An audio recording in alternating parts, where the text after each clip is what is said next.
इस वक्त एक बड़ी खबर आ रही है दिल्ली से, जहां पर 24 घंटे टीकाकरण करने का फैसला किया गया है। ये दिल्ली सरकार का फैसला है।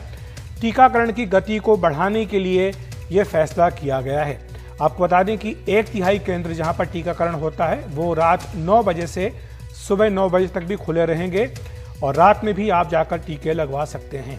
मंगलवार यानी कल से यह फैसला लागू हो जाएगा। हमारे सहयोगी शरद शर्मा हमारे साथ जुड़ रहे हैं। शरद, आज ही 2 घटनाक्रम हुए थे। एक तो राघव चड्ढा, उनकी प्रेस कॉन्फ्रेंस हुई थी, उन्होंने कहा था कि वैक्सीन नेशनलिज्म क्यों नहीं हो रहा है, भारत ने एक्सपोर्ट क्यों कर दी वैक्सीन, पहले भारत में लगानी चाहिए थी। उसके बाद अरविंद केजरीवाल ने एक पत्र लिखा पीएम नरेंद्र मोदी को, जिसमें यह कहा कि इसकी रफ्तार बढ़ानी होगी, और अब खुद दिल्ली सरकार ने यह फैसला लागू कर दिया है। बिल्कुल, देखिए, चाहे दिल्ली सरकार हो चाहे आम आदमी पार्टी हो, सबका ये मानना है कि इस समय कोरोना से लड़ने के लिए अगर कोई एकमात्र हथियार उपलब्ध है हमारे पास तो वो है वैक्सीन। तो एक तरफ जहां पार्टी स्तर पर प्रधानमंत्री पर और बीजेपी पर हमले किए जा रहे हैं कि उन्होंने इस समय ना तो पूरे देश के लिए उपलब्ध कराई हुई वैक्सीन बल्कि एक्सपोर्ट की जा रही है। देश में भी अभी 45 साल से ऊपर के जो लोग हैं केवल उन्हीं को वैक्सीन लगाई जा रही है। तो वहीं दूसरी तरफ सरकार के स्तर पर भी, क्योंकि अगर आप हमला करेंगे तो सवाल भी उठ सकते हैं, तो इसलिए भी अब ये फैसला किया गया है कि अब दिल्ली के अंदर 24 घंटे आप चाहें तो टीका लगवा सकते हैं। व्यवस्था ये की गई है कि अभी दिल्ली के अंदर जो टीके लगते हैं वो सुबह 9 बजे से लेकर रात के 9 बजे तक 12 घंटे का टाइम स्लॉट होता है, जब आप अस्पतालों में जाकर, केंद्रों पर जाकर टीका लगवा सकते हैं।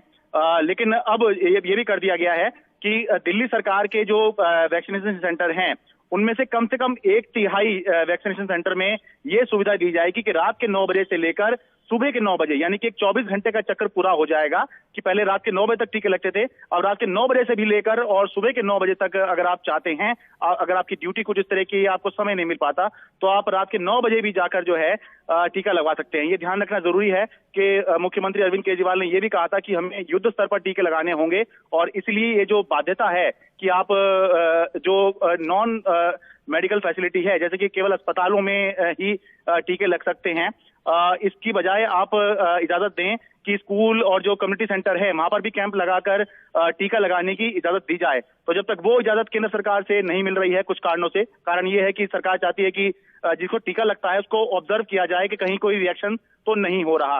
तो जब तक वो रिएक्शन जो इजाजत है केंद्र सरकार से नहीं मिल जाती, तब तक के लिए दिल्ली के अंदर फिलहाल इस तरह से टीकाकरण की गति बढ़ाने की कोशिश दिल्ली सरकार कर रही है। लेकिन शरद, इसमें एक दूसरा प्रश्न ये भी उठता है कि क्या उपलब्धता है टीकों की इतने कि आप लगा सके, क्योंकि ये भी रिपोर्ट्स आ रही थी कि कुछ इलाके हैं जहां पर कि टीके पर्याप्त मात्रा में नहीं पहुंचे हैं।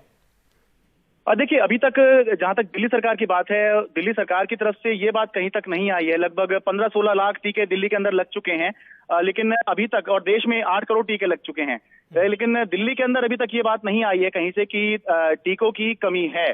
हमने आज भी जब राघव चड्ढा प्रेस कॉन्फ्रेंस कर रहे थे और जब उन्होंने सवाल उठाया कि केंद्र सरकार क्यों एक्सपोर्ट कर रही है, तो उनसे पूछा गया कि दिल्ली के अंदर क्या कमी है या क्या स्थिति है, तो उन्होंने कहा कि इसके बारे में लगातार स्वास्थ्य मंत्री बता रहे हैं, और स्वास्थ्य मंत्री ने कभी ये नहीं कहा है कि कमी है। तो हमें ये, जब तक वो ये ना कहें तब तक हमें मानना चाहिए कि उपलब्धता होगी, इसलिए दिल्ली सरकार ने फैसला किया है। लेकिन हाँ, ये बात जरूर हो सकती है कि अब जब दिल्ली सरकार इसको स्पीड अप कर रही है, इसको तेज कर रही है, तो क्या कहीं उसको टीकों की कमी तो नहीं पड़ जाएगी। ये दिल्ली सरकार और केंद्र सरकार के बीच में समन्वय की स्थिति पर निर्धारित होगा। बिल्कुल शरद, शुक्रिया आपका इस तमाम जानकारी के लिए। तो दिल्ली से एक बड़ी खबर शरद शर्मा जानकारी दे रहे हैं कि दिल्ली में अब 24 घंटे टीकाकरण होगा। कल से ही यह फैसला लागू हो जाएगा। 1/3 केंद्र जो है वो रात 9 बजे से सुबह 9 बजे तक खुला करेंगे। अगर आपके पास दिन में समय नहीं है तो आप रात में जाकर भी टीका लगवा सकते हैं।